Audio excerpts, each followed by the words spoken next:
I've been driving a truck for almost 40 years. The heck, I've hauled freight through blizzards, deserts, riots, and dead-of-night highways so empty they feel like the world ended without telling you.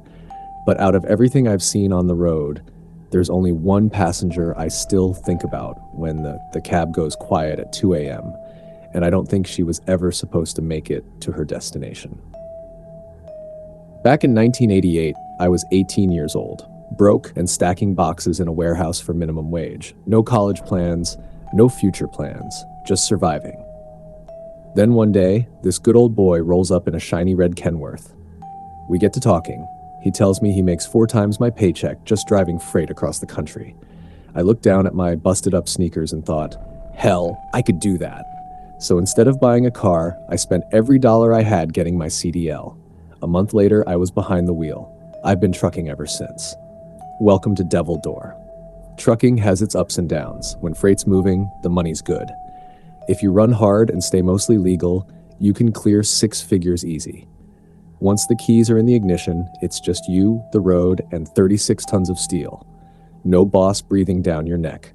I've seen the entire country on someone else's dime. But don't let the freedom fool you. Air ride seats feel like concrete after 12 hours. Holidays mean eating cold turkey from Tupperware on the shoulder of I-80, and some truck stop showers look like active crime scenes. Still, none of that is the worst part. The worst part is the people you meet. 6 years into my career, I was eastbound on I-80 just west of Lincoln, Nebraska. Around 2 a.m., CB radio dead quiet, engine humming that old Detroit lullaby. Then I saw movement on the shoulder, pale, barely visible. I slowed down and dropped my high beams. That's when I saw her. A girl, maybe 19 or 20, wearing a thin white sundress. Sandals, no jacket, hair wild, thumb out. I'd heard every horror story there was about hitchhikers. Usually I would have kept driving, but something about her made me pull over. I set the brakes and walked back slow so I wouldn't spook her. When I asked if she wanted a ride, she just nodded and ran toward the cab. Up close, she looked even younger. Backpack too big. Mascara streaked down her face, bruises on her arms, like someone had grabbed her too hard. She thanked me in a shaky voice and climbed into the passenger seat. For the first 15 minutes, she didn't say a word. I finally told her whatever happened wasn't my business, but she was safe in my truck. She said her name was Riley. I told her I hoped someone would do the same if that was my daughter on the roadside. She laughed. Not a nervous laugh, a sharp, ugly one. She said her father was just a sperm donor and he'd done her a favor staying gone. That laugh stuck with me. She asked about my life, asked if I was married. I told her I was divorced. She asked if I loved my ex. Then, out of nowhere, she asked if I hit her. I said no. Then she asked if I had kids. I told her my daughter died at 18. And then she asked, "Did you touch her?" I almost slammed the brakes. I warned her those kinds of questions would get her hurt someday. She went quiet, then leaned in and smiled. "Come on, you never even looked?" That's when I lost my patience. I told her one more joke like that and she'd be back on the shoulder. She laughed again, then said, "You look like the type to f your daughter, pervert." I pulled over immediately, told her to get out. That's when she pulled a gun.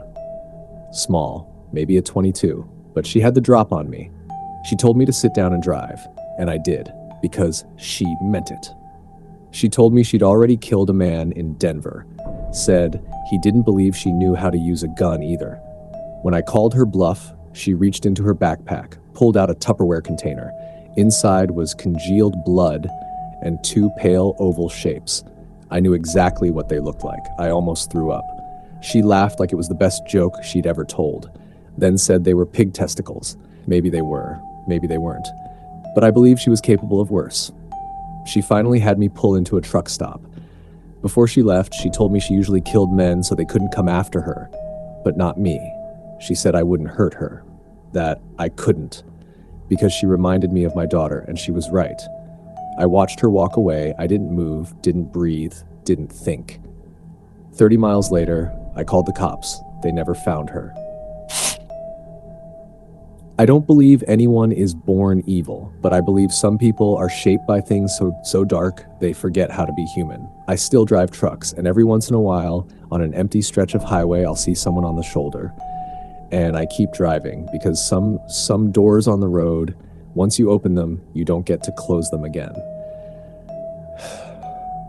This is Devil Door. Thanks for listening. Drive safe out there.